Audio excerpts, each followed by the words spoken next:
لو انت حاسس ان الوقت بيجري منك او انك مش عارف تبدأ منين واليوم بيضيع منك ما بتلحقش تعمل اي حاجة، فما تقلقش. انا زيك بس الحمد لله. ربنا قدرني ولقيت استراتيجية كويسة جدا قدرت ان انا اخلص بيها التاسكات بتاعتي والشغل بتاعي، او بمعنى اخر ان انا انظم وقتي.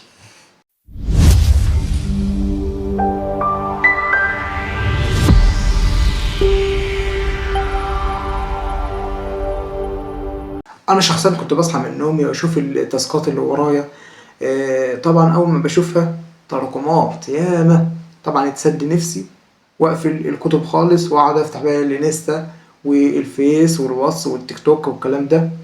اقول كمان ساعة هبدأ، الساعة تخلص، يا عم كمان شوية يا الدنيا هتطير، كمان شوية خليها نص ساعة. فجأة الاقي اليوم بتاعي خلص واقعد الطم على وشي واندم واقول هبدأ من بكرة. وبعد ما ندمت وكنت بلوم نفسي، لكن انا من النوع على فكرة اللي ما بحبش الوم نفسي ده خالص، يعني لازم اشوف حل للمشكلة دي. قعدت اعرف كده مع نفسي، قلنا لازم نشوف حل.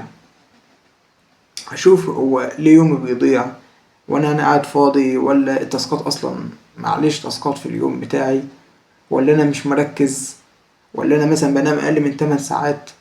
فانا لازم اشوف حل للمشكلة دي. فمشيت على شوية استراتيجيات كده حبيت ان انا اشاركها معاك يعني.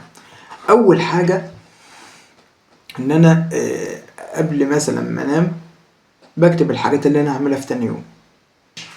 انا محضرها اصلا. أهو. دي التاسكات مثلا اللي عليها بكرة، تمام. فبكتب كل تاسك انا بعمله واللي بخلصه بعمل عليه مثلا ضم، علامة صح كده.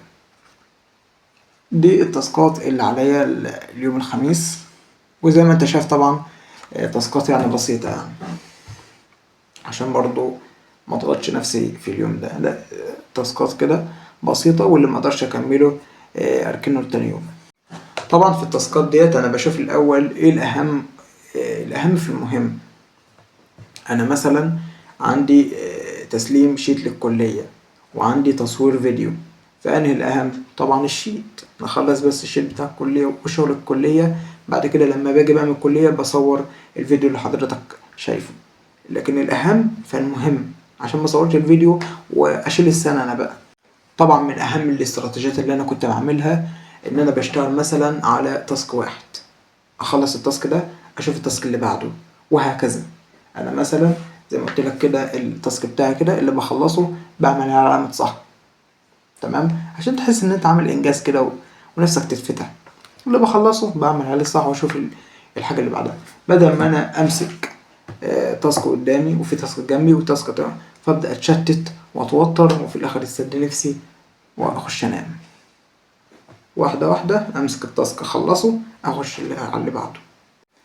كمان من الحاجات المهمة وانا بعملها في التاسكات كنت مشغل معاه تايمر بومودورو، ماسك الموبايل كده مشغل البومودورو عمال يعد وانا في مود المذاكرة.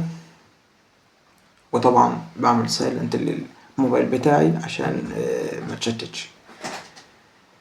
هو البومودورو في أغلبية الدراسات بتقول 25 دقيقة، لكن أنا عن نفسي بستخدم 45 دقيقة.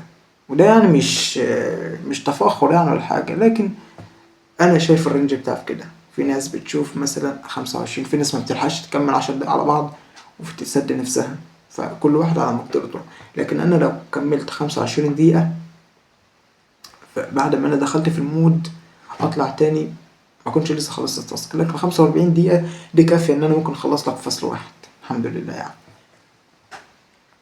طبعا مع 45 دقيقة دول 15 دقيقة بريك، تمام. خلصت تاسك واحد أخش على التاسك اللي بعده. أنا كل تاسكين أو كل مهمتين بخلصهم بريح مثلا ساعة. وبرضه نصيحة مني ليك، الساعة ديت ما تمسكش فيها الموبايل خالص، لكن الساعة دي استغلها مثلا تقعد مع أهلك، تخرج مع أصحابك.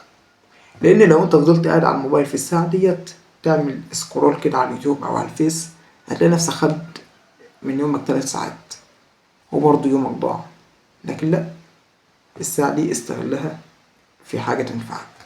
كمان كده مشيت على بلان كده كنت بعملها في يومي، ان انا مثلا بشتغل على مادة واحدة بس. انا زي ما اقول لك كده في التاسك بتاعي المهمة اللي بتخلص بعمل كومبليت او علامة صح والكلام ده. المهمة الواحدة بتخلص بعملها ضم. صدقني انت لو مشيت على الاستراتيجية ديت لمدة اسبوع واحد بس هتحس بالانجاز وهتحس بفرق كبير في يومك.